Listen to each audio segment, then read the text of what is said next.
Hello बच्चों, कैसे हैं आप सभी। उम्मीद करता हूँ अच्छे से होंगे, स्वस्थ होंगे, एकदम मस्त होंगे। मैं विकास कुमार।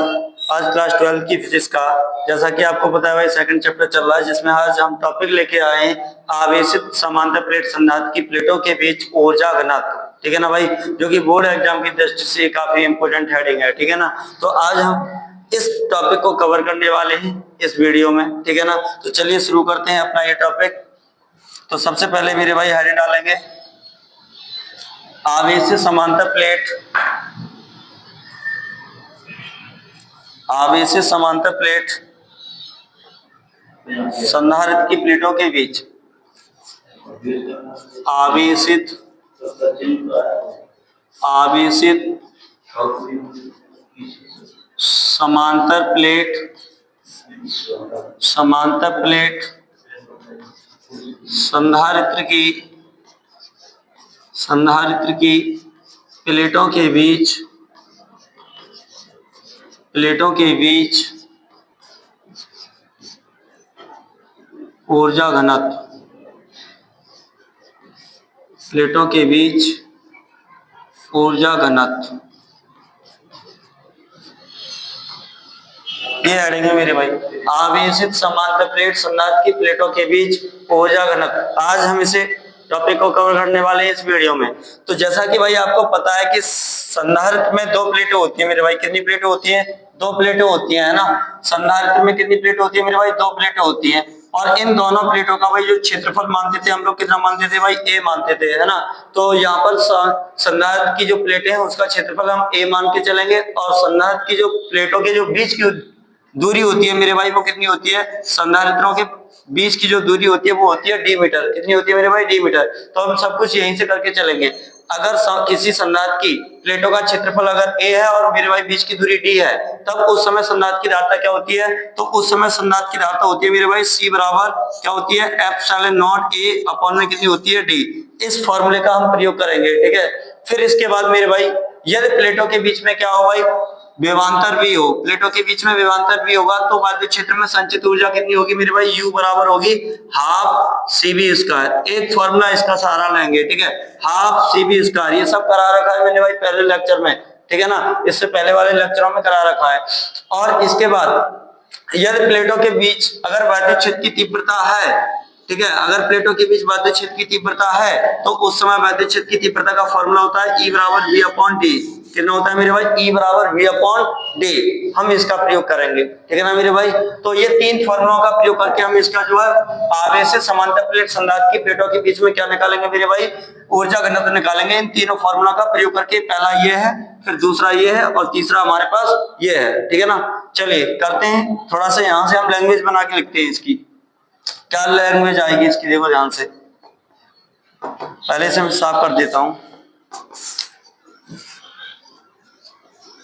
देखो भाई ध्यान से सुनना। माना माना माना किसी समांतर प्लेट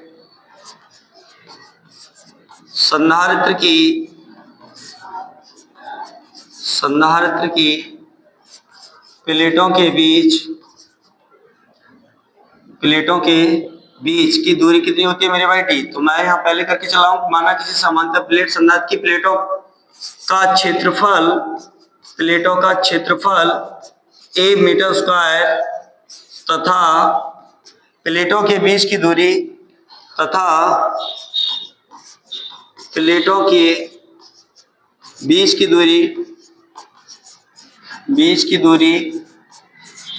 डी मीटर है, तब संधारित्र की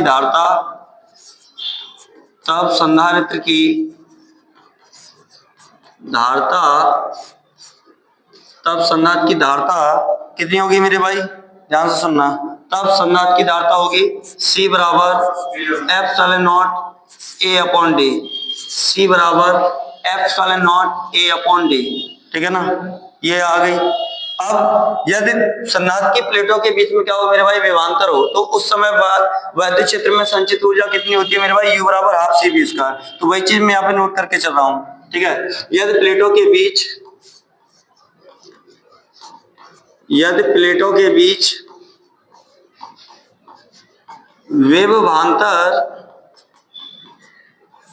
विभवांतर V हो तो वैद्युत क्षेत्र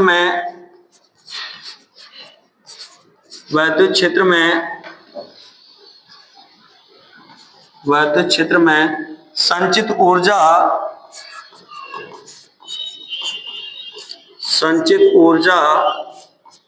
U बराबर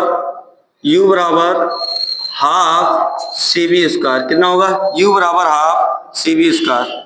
अब इसके अलावा U बराबर हाफ CV स्क्वायर, C का मान आप यहां से रखोगे epsilon not A upon D, कहां रखोगे भाई, C के स्थान पर, तो ये आ जाएगा एप्सिलॉन नॉट A अपॉन में कितना आ जाएगा D, और इनटू में कितना है मेरे भाई, V स्क्वायर। इसको मान ले रहे हैं समीकरण नंबर फर्स्ट, ये इतना हो गया। अब यदि भाई प्लेटों के बीच में क्या हो, वैद्युत क्षेत्र की तीव्रता E हो, यदि प्लेटों के बीच में वैद्युत क्षेत्र की तीव्रता E हो तब फॉर्मूला क्या होता है, तो मैं वही लिख के चलूंगा यहाँ पर। यदि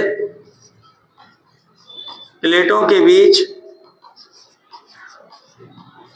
के बीच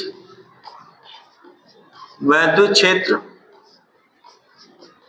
E हो तो उस समय फॉर्मूला क्या होता है मेरे भाई, E बराबर होता है V अपॉन D, और यहां से हम लोग V निकालेंगे तो ये फॉर्मूला बन जाएगा कितना, E इंटू D, ठीक है। इस V का मान उठा के कहां लगाना है, समीकरण फर्स्ट में। कहां लगाना है मेरे भाई, समीकरण फर्स्ट में।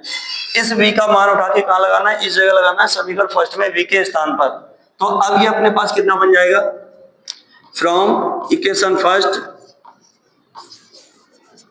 फर्स्ट कितना बन जाएगा भाई, U बराबर half epsilon not A upon में कितना है मेरे भाई, D, V स्क्वायर, V की जगह लगाना है कितना, E और D, ED का स्क्वायर। अब ये कितना हो जाएगा, U बराबर half epsilon not A upon में D, इसका स्क्वायर खोलेंगे तो ये बन जाएगा E स्क्वायर D स्क्वायर। अब देखिए मेरे भाई यहाँ कुछ ना कुछ कटने वाला है, ये देखिए D से ये D पावर कट गया एक, इसका कितना बचेगा यहाँ D, तो ये हो जाएगा अब अपने पास कितना, ये अपने पास अब हो जाएगा U बराबर half epsilon not A upon में क्या है भाई 2, तो 2 तो मैंने लिख दिया, आपने D से D काट दिया, अपॉन में कुछ नहीं बचा, क्या बचेगा अब यहाँ पर, इंटू में E स्क्वायर, क्या बचेगा भाई, E स्क्वायर, है ना, और इंटू में क्या बचेगा यहाँ D। अब ये मेरे पास हो जाएगा U बराबर हाफ एप्सिलॉन नॉट A और D को मैं मिला के रख दे रहा हूँ, A और D को मिला के रख दे रहा हूँ ताकि आयतन का फॉर्मूला बन जाएगा, और इंटू में है E स्क्वायर, है ना। अब क्या करूंगा मेरे भाई, अब यहाँ पर प्रति एकांक आयतन में ऊर्जा घनत्व निकालूंगा भाई। प्रति एकांक आयतन में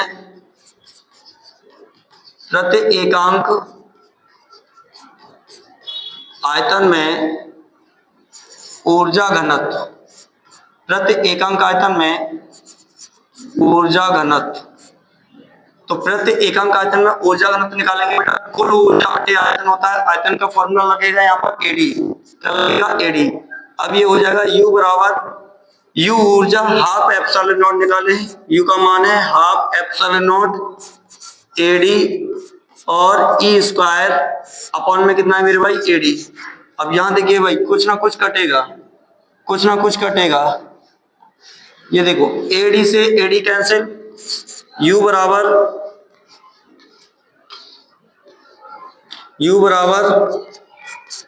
हाफ AD से AD कट गया, एप्सिलॉन नॉट और कितना बचा, E स्क्वायर, है ना। ये इतना हो गया। प्लेटों के बीच ऊर्जा घनत्व कितना आ गया, U बराबर half epsilon not E square, है ना। ऊर्जा का मात्रक क्या होता है भाई, ऊर्जा का मात्रक होता है जूल प्रति मीटर क्यूब, है ना। आप इसको ऐसा भी लिख सकते हैं, यदि प्लेटों के बीच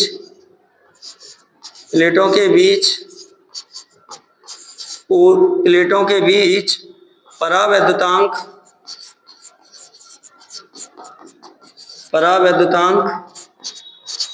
K हो तो कितना बन जाएगा ये, देखो भाई, यदि प्लेटों के बीच परावैद्युतांक के हो तो उस समय ये के बराबर कितना होता है भाई 1। अगर मैं यहाँ 1 दिखाऊं मल्टीप्लाई में तो कोई फर्क पड़ेगा नहीं पड़ेगा, अगर मैं यहाँ के भी दिखाऊं तो कोई फर्क पड़ेगा नहीं पड़ेगा, क्योंकि के का मान कितना होता है 1। तो ये मेरे पास आ जाएगा u बराबर हाफ, इसमें के से मल्टीप्लाई कर देंगे के एप्सिलॉन नॉट, और ये कितना हो जाएगा मेरे भाई ई स्क्वायर हो जाएगा, है ना। ये इतना बन गया। तो ये होता है प्लेटों के बीच में ऊर्जा घनत्व के लिए क्या होता है मेरे भाई फॉर्मूला होता है। इसका मात्रक क्या होता है ऊर्जा घनत्व का, जूल प्रति मीटर क्यूब, है ना, जो कि काफी इंपोर्टेंट टॉपिक है ये एग्जाम की दृष्टि से, क्योंकि ये एग्जाम में कई बार रिपीट हुआ है। ठीक है ना मेरे भाई, थैंक यू।